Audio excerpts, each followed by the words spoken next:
baada ya kumaliza siku 195 wanarudi kusini, na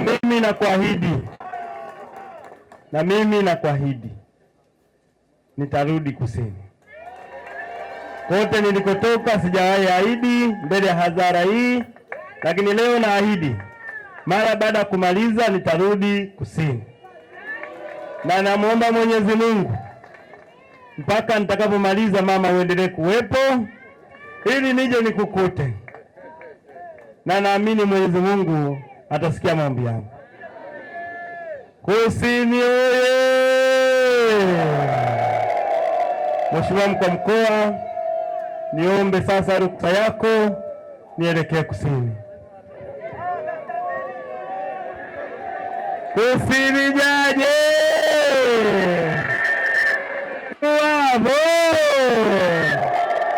Mheshimiwa Mkuu wa Mkoa alishajifunza tayari kilugha cha huku kusini kwa sababu ya ukarimu wenu. Hongereni sana.